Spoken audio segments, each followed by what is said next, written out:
Toto je najviac demotivujúce. 20-24 kľudne aj 80s. Fuck doci come, baby, môžeme aj sem ísť. YSS movement, ťa dal Curtis. Ráno 30 beh a po ňom tenis. Môj rap dať na prvú ESO na servis.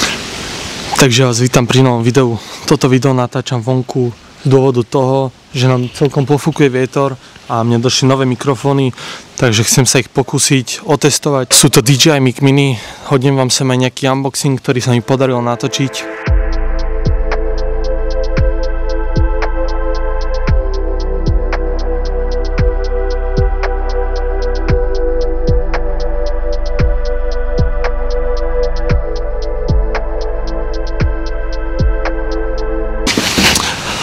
O pár dní bežím v Košiciach môj druhý polmaratón, takže snáď sa mi to podarí odbehnúť, keďže som teraz týždeň pred polmaratónom absolútne nič nenatrénoval. Ochorel som, takže som sa dával dokopy. Ešte sa musím troška doliečiť, ale snáď to bude všetko v pohode a podarí sa mi to odbehnúť. S novými mikrofónmi sa mi podarilo zakúpiť môj prvý dron, je to DJI Mini 5 Pro. Už som s ním párkrát lietal, ale dneska, ak sa podarí, tak si ho pôjdeme spolu otestovať. Je tam kopec funkcií, ktoré stoja za to, takže máte sa na čo tešiť.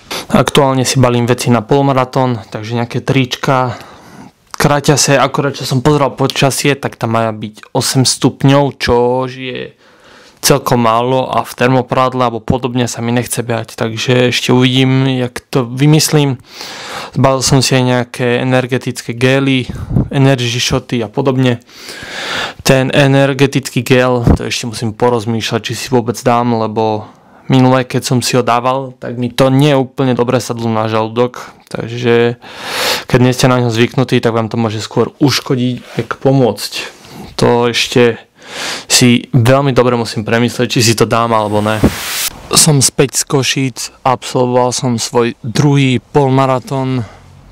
Dopadlo to troška horšie, ako som čakal. Môj cieľ to bol dať pod 2 hodiny alebo to odbehnúť s tempom pod 6, čo sa mi nepodarilo. Odbehol som to s tempom 6:12. Cieľový čas som mal 2 hodiny 12 minút.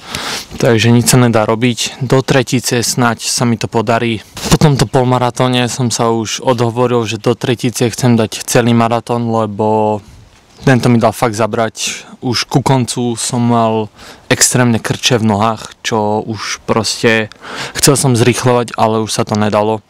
Fakt išiel som na maximum, dal som zo seba všetko a aj keby som to ešte udýchal s lepším tempom, tak proste nohy to už nedávali. Takže troška asi podcenená príprava, no ale jediné, čo si z toho môžem zobrať, je to, že prípravu na ďalší polmaratón určite nepodceniť a dať do toho všetko, aby som to dal pod 2 hodiny. Noc predtým strávenú v Banskej Bystrici, kde sme išli na koncert, asi urobila tiež svoje, aj keď som tam nepil, ale ten spánok som si tam troška pokazil, lebo došli sme neskoro v noci na chatu.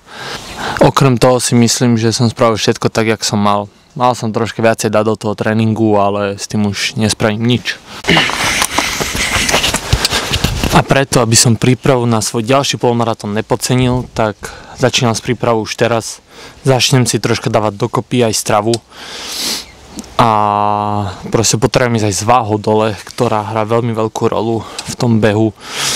Pretože bolo to cítiť aj teraz v tých Košiciach, že keby mám o nejakých 10-15 kg menej, tak by to bolo oveľa jednoduchšie. Nevadí, pokúsim sa preto spraviť všetko a ďalší polmaratón, ktorý si odbehnem, bude asi ČSOBčko v Bratislave, ktoré sa beží v apríli. Takže času ešte dosť a začínam makať. Ten maratón v Košiciach je druhý najstarší v Európe a je to fakt cítiť. Proste koľko ľudí tam došlo podporiť alebo už aj pretekať, či už na polmaratón alebo maratón, bolo niečo neskutočné. Fakt ako tá atmosféra a všetko, odporúčam to zažiť každému, kto zvažuje si odbehnúť nejaký takýto pretek. Obyvatelia Košíc tento deň, keď sa preteká, berú fakt už jak nejaký sviatok. žijú tým celé Košice a takisto aj fandia celé Košice. Pred domami, kde sa pretekalo, tak ľudia stali vonku, fandili, niektorí poprípade nalievali čaje, niektorí možno niečo tvrdšie, ale fakt ako tá láskavosť tých ľudí a tá energia, ktorá z nich išla, bola neskutočná a odporúčam to zažiť každému.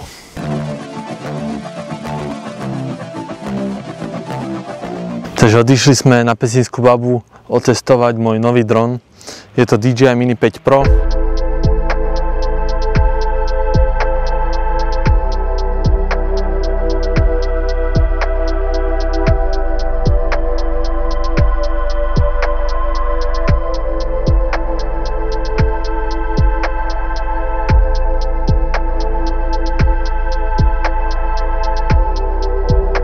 Už som ho skúšal aj na nejaké pracovné účely, nejaké zákazky som s tým natáčal a som s tým veľmi spokojný.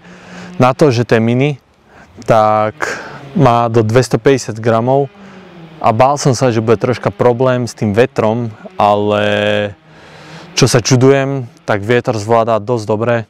Na Pesnickú babu sme stihli odísť s takým pekným západom slnka, takže tie zábery, ktoré som natočil, dúfam, že stoja za to. Vám ich tu aj ukážem. A povieme si troška niečo o tom drone.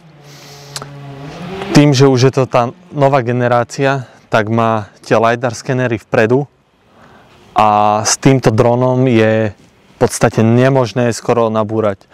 Je to super z dôvodu toho, že keď neviete až tak lietať s dronmi a si nejaký začiatočník, tak ten dron samotný vám nedovolí proste nabúrať. Fakt akože veľká spokojnosť za tú cenu sa podľa mňa veľmi oplatí.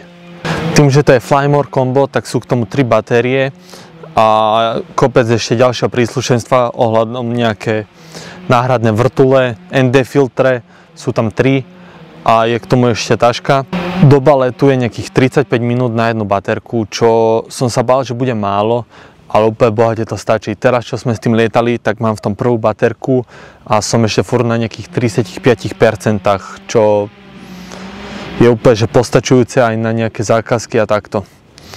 Tým, že je to miničko a váži iba 250 gramov, tak pôsobí jak hračka. Na prvý dojem, keď mi došiel, tak som sa troška obával, že to bude fakt, že krehká vec, ale kvalita toho spracovania je podľa mňa veľmi dobrá. A na to, že to je miničko, tak už to pôsobí jak profesionálna technika a dajú sa s tým natáčať už aj nejaké serióznejšie veci. K baleniu, k tomu dronu je tento ovládač, je to DJI RC2, sa mi zdá, ak by som sa náhodou pomýlil, tak vám to tu dám. S týmto ovládačom máte dosah nejakých 20 km, tak je písané na papieri, ale tým, že keď lietate v nejakej obytnej zóne a podobne, tak tam máte veľmi veľa rušivých elementov a tie vám môžu skrátiť dosah. Tým, jak sú tam tie senzory a je pred ním prekážka, tak môžete ísť páčkou kľudne dopredu a nepustí ho to. Ukazuje vám tam aj, že koľko metrov od vás je tá prekážka a skúšali sme to, tie senzory fungujú takisto aj dozadu, aj na obe strany. Pri šport móde ten dron dokáže ísť s maximálnou rýchlosťou 55 km/h, čo je celkom dosť, ale tú rýchlosť zatiaľ ja som nemal kde využiť. S tým dronom, keď vyletíte a chcete sa vrátiť naspäť, tak cez jedno tlačítko si ho viete privolať naspäť a ten dron si zapamätá polohu, odkiaľ vzlietal a dokáže vám pristať tam, odkiaľ vzlietol. Jedna dosť dôležitá funkcia pre mňa je Active Tracking, ktorú som vám zabudol spomenúť. Vlastne funguje dvoma spôsobmi. Jedna možnosť je taká, že označíte objekt a dronom hýbete vy a dron iba nasmeruje kameru na ten objekt alebo osobu, to už záleží na vás. A druhá možnosť je taká, že keď označíte, tak ten dron bude už aj prenasledovať tú osobu alebo objekt, to už je na vás. Takže vy v podstate nemusíte nič robiť a nemusíte v ruke držať ani ovládač, ale pre istotu akože furt je to technika, ktorá môže zlyhať, takže je to fajn mať aspoň troška pod kontrolou.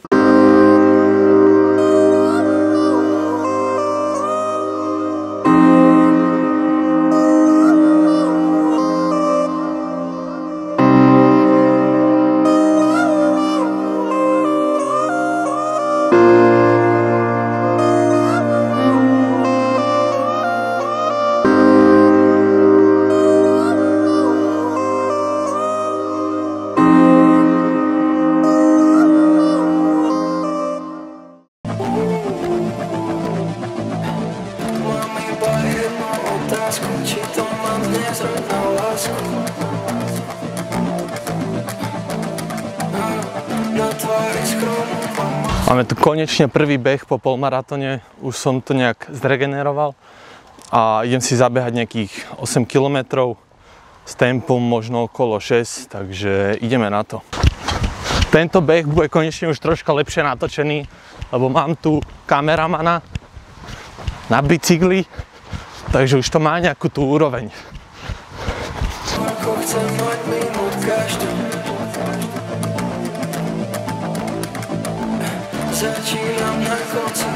Jak som vravel, tak s tou prípravou na ten ďalší polmaratón začínam poriadne, takže nebudem nič flákať a aj tie intervaly budem sa snažiť naplno.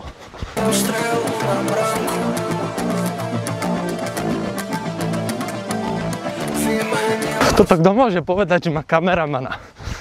To už je troška iná úroveň. Tempo držím 5,50 na kilometr. Vidím to tak, že pod tých 6 sa mi to podarí odbehnúť. Nejdem to zas na začiatok prepáliť, ale nech to už je nejaký lepší čas.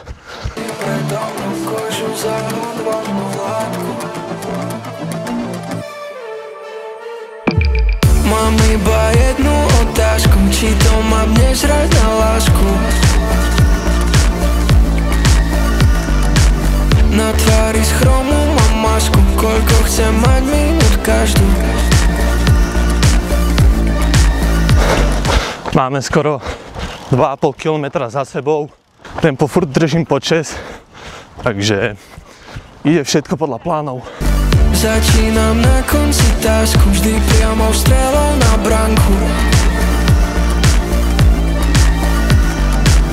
Vymenila si predo mnou kožu za hodvábnu látku.